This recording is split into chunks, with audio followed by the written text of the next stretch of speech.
Silas here. We're going to go ahead and jump in on her. We're going to kick her into the wall, get the stun, activate her 1, get the slow.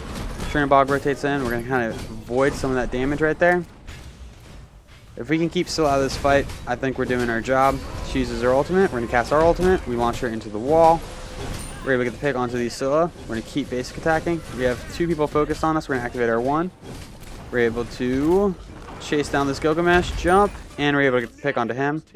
Now we're looking to clean up the rest of the fight.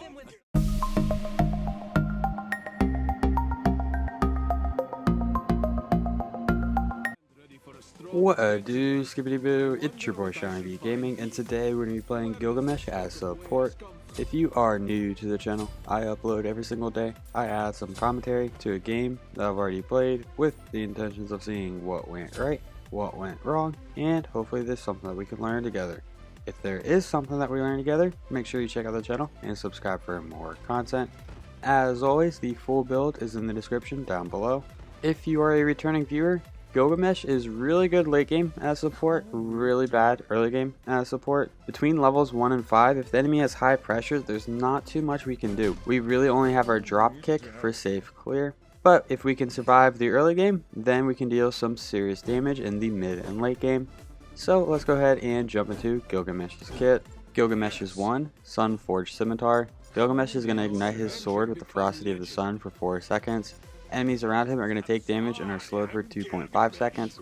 Gilgamesh's basic attack deals bonus damage equal to 3.5% of his maximum health to enemies hit. When Gilgamesh successfully hits an enemy with his basic attack, the duration of this effect is extended for 0.8 seconds, up to a maximum of 12 seconds. The slow is going to be 15% at level 1, 25% at level 5. Gilgamesh is 2, Dropkick. Gilgamesh is going to drop kick an enemy in an area in front of him. Enemies in the area are damaged when the closest enemy is launched through these enemies. The launched enemy takes bonus damage when hitting a minion or takes burst damage and is stunned if hitting a god or wall. If the launched enemy hits the winds of Shamash, they are thrown towards the center of the ring. Minions hit by the launched enemy take bonus damage. Gods hit by the launched enemy also take burst damage and are stunned. The stun duration is going to be 1.1 second at level 1, 1.5 seconds at level 5. Gilgamesh is 3, Heroes Advance. Gilgamesh is going to leap into the air, crashing down at a target location. Enemies around the impact take damage. Gilgamesh infuses the ground with energy, causing a beacon to appear for 5 seconds. Allies who run towards the beacon are going to gain movement speed, halving once they enter the beacon. Allies who enter the beacon gain bonus lifesteal, boosted by 15% of Gilgamesh's highest protection. The movement speed is going to be 25% at level 1, 35% at level 5, and the lifesteal is 10%. Gilgamesh's ultimate, Winds of Shamash. Gilgamesh is going to call upon Shamash to create a ring of wind at a target location for 6 seconds. Enemies inside this ring when it starts take damage and are slowed for 2 seconds. Enemies inside the ring take wind damage every 0.5 seconds. Enemies who try to escape the ring are heavily slowed. If Gilgamesh damages an enemy trying to flee, they are thrown back towards the center of the ring. The wind turns into a thread over 6 seconds, damaging, rooting, and crippling all enemies who are still inside the ring. The initial slow is going to be 20% at level 1, 30% at level 5. The wind wall slow is going to be 50% at level 1, 70% at level 5. And finally, Gilgamesh's passive. Gilgamesh embarks. At level 5 and 10, Gilgamesh is going to gain a quest. The first quest is to visit a specific location on the map. The second quest is to defeat half of the enemy team rounded up in a single team fight. Each time Gilgamesh completes a quest, he's going to be awarded a tier 1 item or 500 gold if he has a full inventory. In terms of the leveling order, at level 1 we want to put a point to our 2, level 2 put a point to our 1, level 3 put a point to our 3, level 4 put another point to our 2, level 5 put a point to our ultimate. We want to max out our ultimate whenever we can, max out our 2, max out our 1, max out our 3. So as a support, I think it does differ a little bit from solo or jungle. I think at level 2 we should have put a point into our 3 instead of our 1, just in case we needed to dash away. If we would have in this situation, there's a good chance we would have survived that first death, instead of having a point into our 1. In terms of the start, we started with Sentinel's Gift, then tiered 1 boots along with a health chalice and 2 multi potions. Sentinel's Gift is going to provide us 75 health, 7 physical protections, 7 magical protections, and 7 MP5. It has a passive that being within assist range of a minion or jungle camp monster death without dealing the killing blow is going to award 7 bonus gold and also restore 12 health and 8 mana. If you are not near an allied god for 20 seconds or more, this passive is disabled. So right now we're trying to see if they'll overstep. We jump in, launch the turn into a wall, get our one off, get some great damage off, and we're able to clean up the turn bog. That's kind of what we're looking to do as a Gilgamesh support. Surprise an enemy, kick them back towards our teammate or even into a wall, and then kind of chase them down. We do have enough money for our boots, so we are going to be back in here in just a moment and then rotating mid.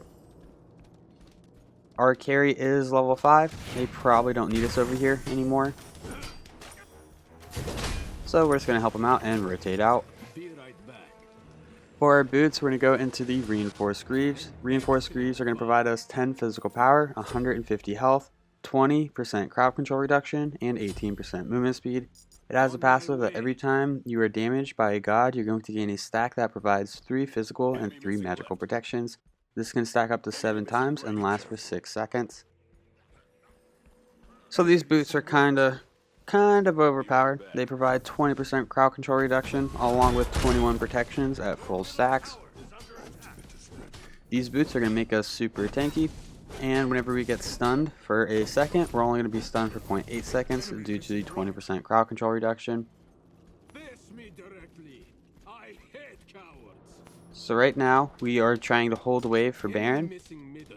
But then we see Baron going for red, which means he's going to miss a majority of this wave. So we're going to go ahead and just clear this wave.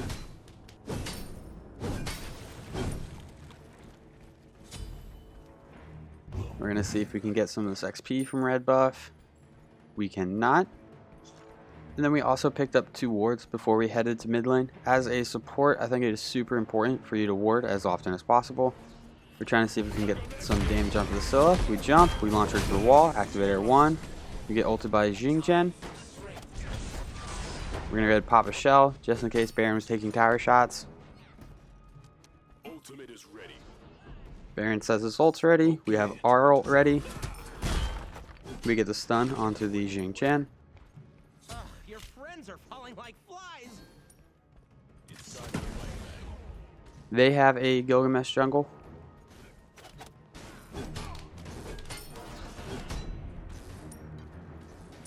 Right now, we are not that strong, but once we start getting our build online, we are going to become super powerful. It's going to be very hard to kill us. We're going to go ahead and just clean up this harpy. It's kind of weird that there's only 1 here. An enemy has been slain. An ally has been slain. Scylla hits us. We get rooted. She uses her ultimate. We get hit by the ultimate. Luckily, we have 4 stacks on our boots, and we're getting some additional protections, reducing the damage that Scylla is dealing to us.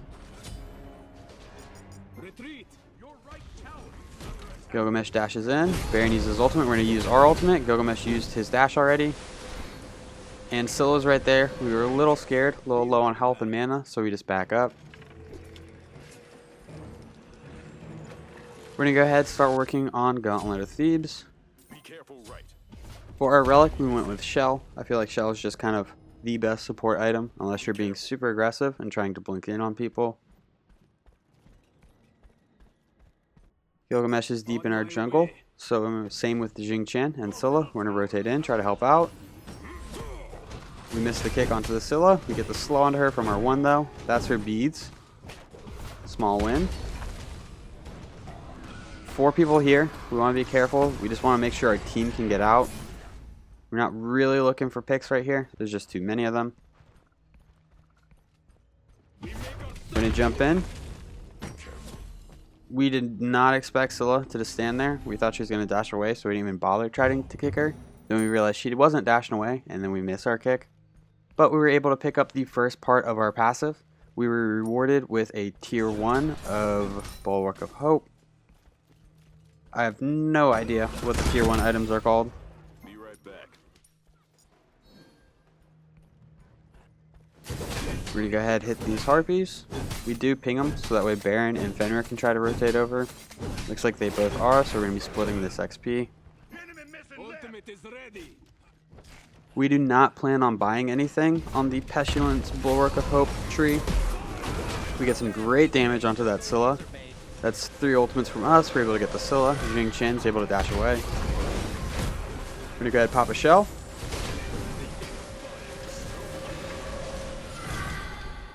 Be right back. One thing I've noticed in the Gilgamesh v Gilgamesh fights is if you are ulted by an enemy Gilgamesh and you're on the edge of the ring, you can use your 2 to avoid the slow. Be right back. We're gonna go ahead back. We're gonna sell this. What is it even called? I miss it. But anyway, we're gonna pick up Gauntlet of Thebes. Gauntlet of Thebes is gonna provide us 300 health and 15 HP 5. It has a passive that if we get an assist on a minion, we're going to get 1 stack. If we get an assist on an enemy god, we're going to get 5 stacks. Each assist or each stack is going to provide 1 magical and 1 physical protections. Allies within 70 units, once this item evolved, are going to receive 10 physical and 10 magical protections. So at 50 stacks, we're going to provide protections to teammates that stand near us. Attack middle lane.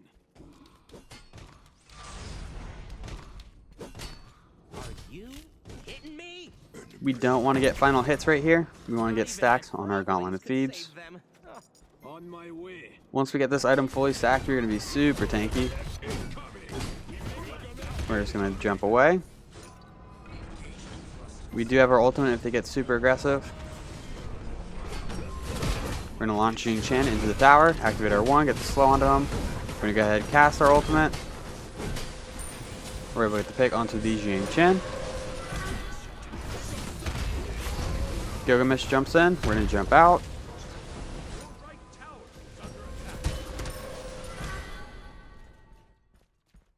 Your left tower is under attack.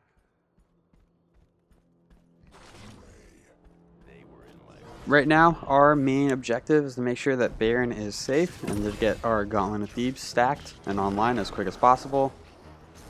Thunder uses his ultimate, Scylla used her beads. We're going to go ahead and fall back. I don't think we can get a pick onto her safely. We're going to try to get Baron to come hit this red buff with us. We also want to be hitting as many camps as possible, kind of just protecting our mid laner as he gets the XP and gold from camps.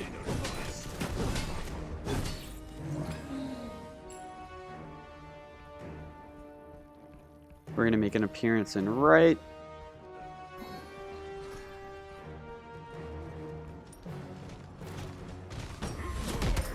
We launch Chernobog into the wall. We're going to activate our 1.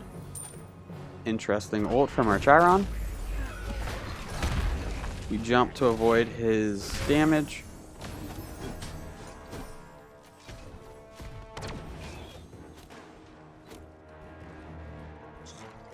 We're going to make it look like we're rotating out. Ultimate is ready. But now we have our ultimate for this fight. So we're going to jump in. Cast our ultimate, thinking that he's not going to be able to dash outside of the range, but he does. We launch him to the wall, get some good damage on him. And then he's able to ult away.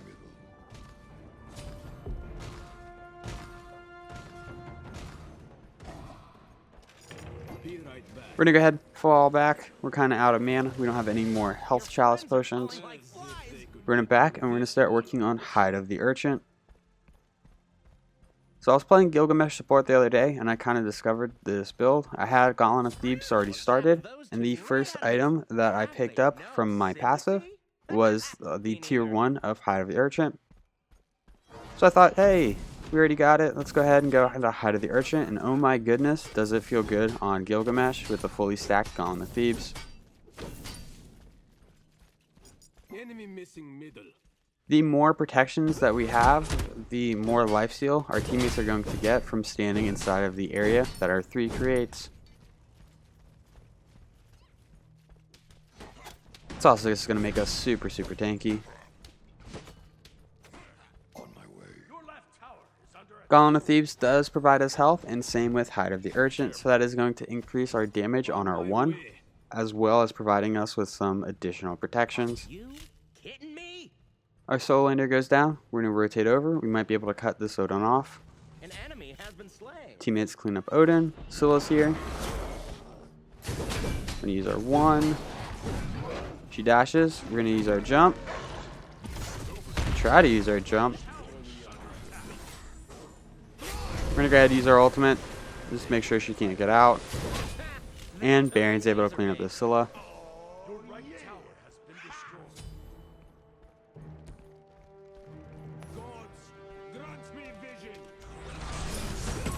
Little love kick to the Jing Chen. Baron uses ultimate.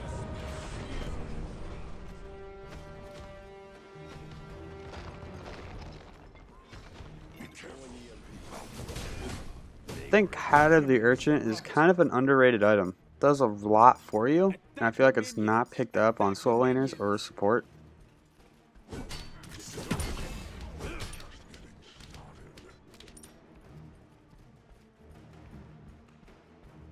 We have Gauntlet of Thebes fully online.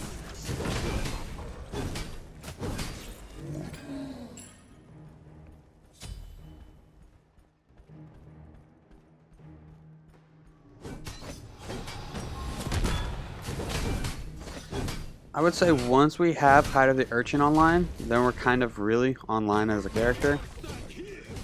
We're just going to avoid this Gilgamesh. He ults us, and we're able to just jump right out of it. Retreat right lane.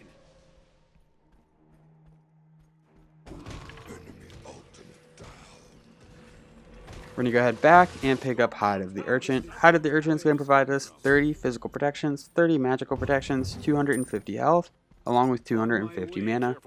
It has a passive that you're going to gain 3 magical and 3 physical protections for each god kill or assist.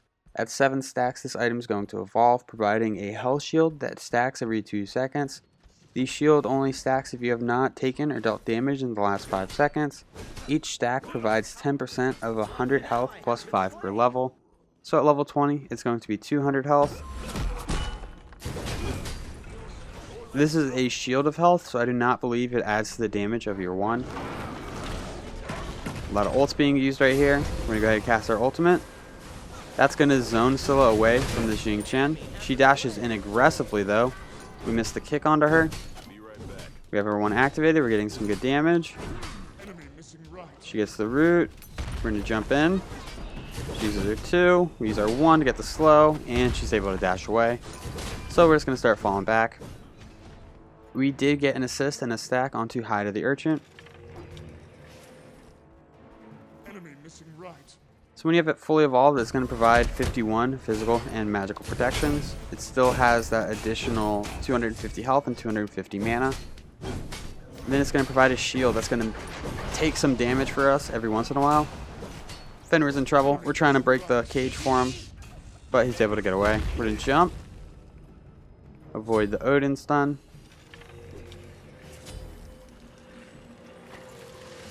We're going to go ahead back. Our next item is going to be Pridwen for the cooldown.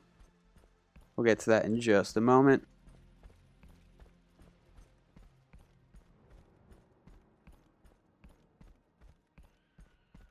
So right now we have 157 physical protections, 142 magical protections.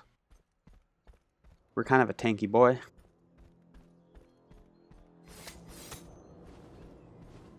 That's Odin's jump. We have our ult in 2 seconds. That's his 2. We're going to loop around blue. That's his jump. He has pretty short cooldowns. We're going to jump in ourselves. Activate our ultimate. He's immune to knockbacks while he's using his 3. He uses his ultimate, and that is going to be able to get him out of there.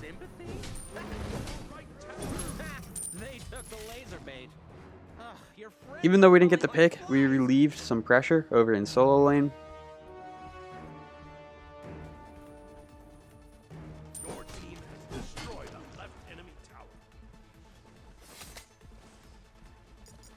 Middle lane. You want Jing Chen into the wall. Get the slaw from her 1. Getting some good damage. Oh no, how did that basic not hit? He's so weak, we're going to continue to chase him down. We're going to jump in, activate our 1, basic attack, and we're able to clean up the Jing Chen. No sympathy? Me neither. Now we have 2 stacks on our hide. We're going to make sure that Train Ball can't just go to tower really easily. We're going to launch him to the wall, activate our 1. And that is a Vanishing Chernobog.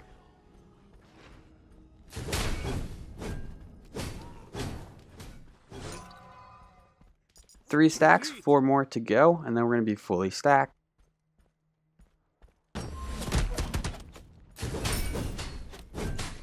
As Gilgamesh support, we are going to be a little bit more selfish. If our mid laner cannot be there for the wave, we're going to go ahead and clear it. Please. Your Please. friends are falling like flies. Right there, our team was in a bad spot. They had no reason to be over there, and the enemy team was able to collapse on them. Enemy missing right.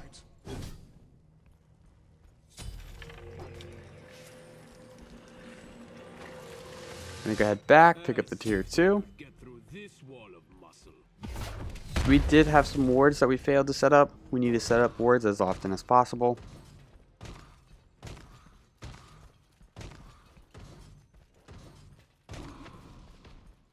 Your middle tower is under Retreat right lane.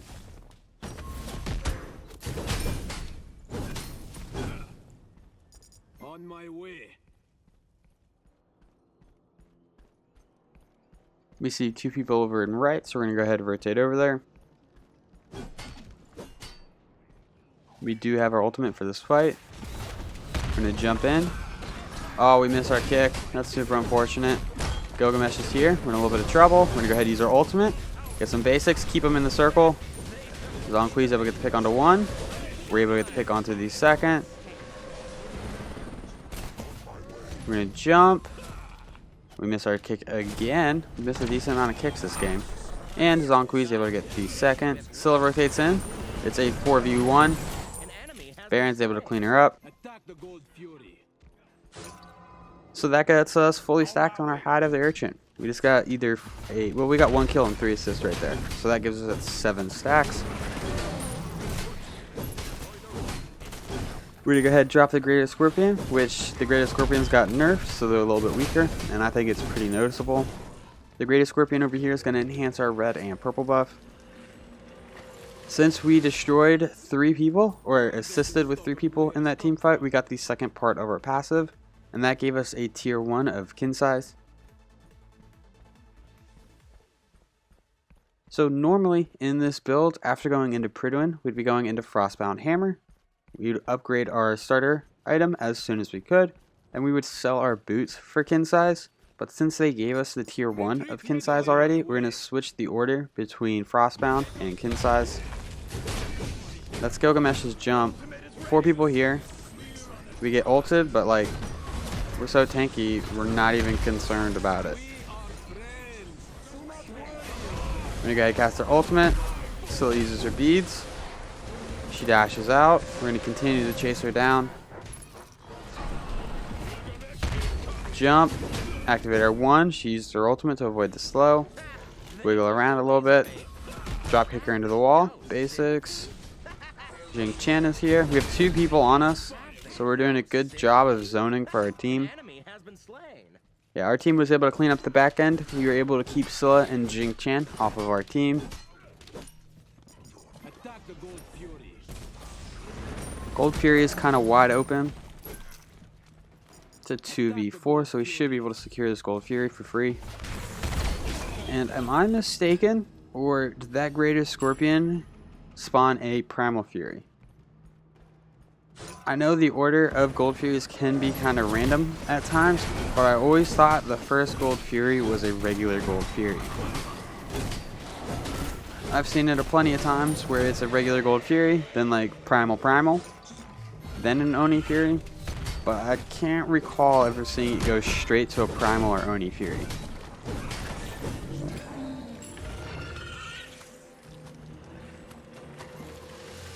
We're going to go ahead back, pick up Sentinel's Embrace. Sentinel's Embrace is going to provide us 200 health, 20 physical protections, 20 magical protections, and 20 MP5.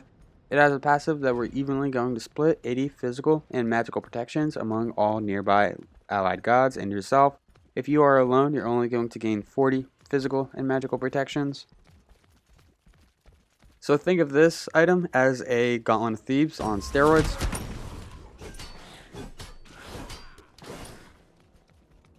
Face me directly. I hate cowards. on my way.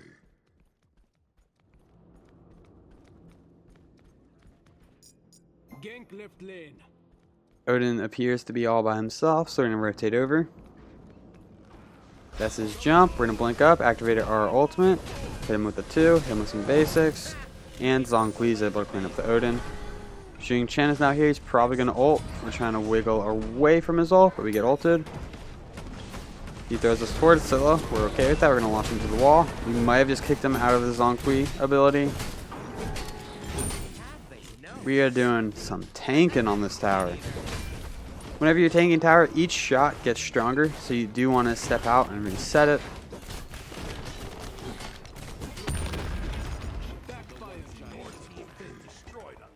Fire Giant is kind of open. We're going to start rotating there.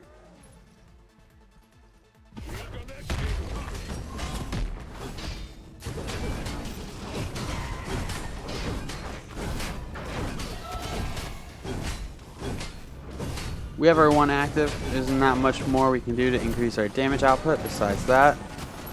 We see Chernobog rotating in. We're going to do some zoning. Our team should be able to clean that up.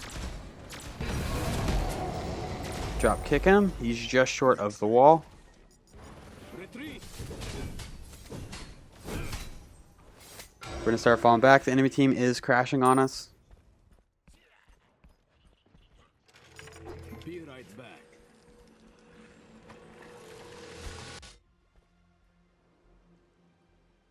Another artifact for the collection. We get the tier 2 of kin size. Fire Giant is going to provide us some HP 5, some MP 5, and allow us to deal more damage to structures. Ultimate is ready.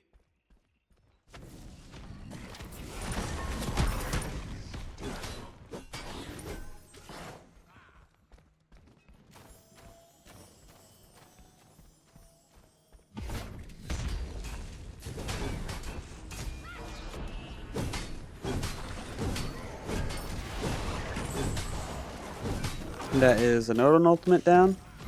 We see 2 people behind us. We're going to try to zone them away from the team fight. We get the slow off with our 1. We're going to stick our attention to this Chernobog. We're going to go ahead and use our ultimate. Throw off our 2. Jump, keep up the pressure onto the Scylla. We're going to run her down. There's no escaping us, Scylla. We are the king of Uruk.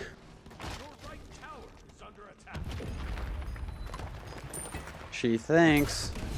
We're going to jump in, kick her. We kick the minion through her so she gets stunned, and we're able to clean up the Scylla.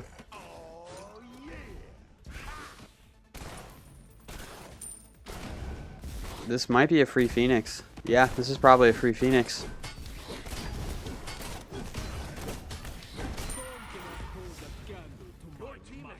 Now that we've gotten the Phoenix, we're going to go ahead and pull back.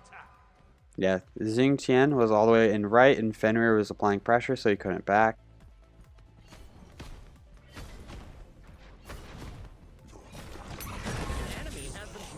We're not even needed right there. We're very tanky. We're just going to run in here and tank it for our team.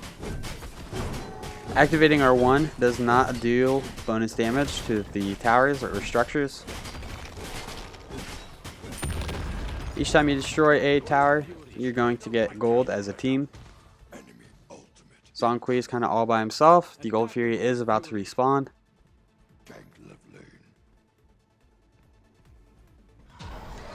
We're going to throw out our 3 so that way our teammates coming in can get here a little bit quicker and also get a little bit of lifesteal.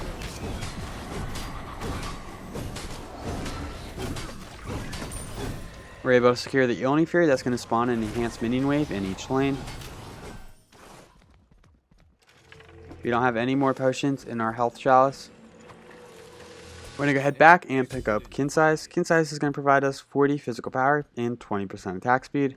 It has a passive that on basic attacks, you're going to deal damage equal to 3% of the target's maximum health. If the target had over 2,000 health, this effect scales up, capping out at 5% if the enemy had 2,750 health. Once again, normally we'd be going into Frostbound before Kin Size, however, they gave us the tier 1 of Kin Size, so that's what we're going to work with. Silas here, we're going to go ahead and jump in on her. We're going to kick her into the wall, get the stun, activate her 1, get the slow. Trinibog rotates in. We're going to kind of avoid some of that damage right there. If we can keep still out of this fight, I think we're doing our job. She uses her ultimate. We're going to cast our ultimate. We launch her into the wall.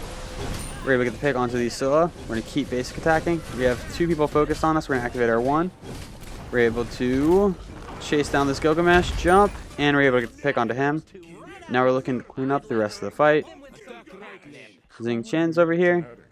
And the enemy team surrenders. Well, if you enjoyed this video, make sure you give it a thumbs up. That really helps these videos out. If you feel like you learned anything at all, check out the channel and subscribe for more content. These stats for this game will be posted in just a moment. Thank you for stopping by. I hope you have a great day. I'll catch you next time. Bye-bye.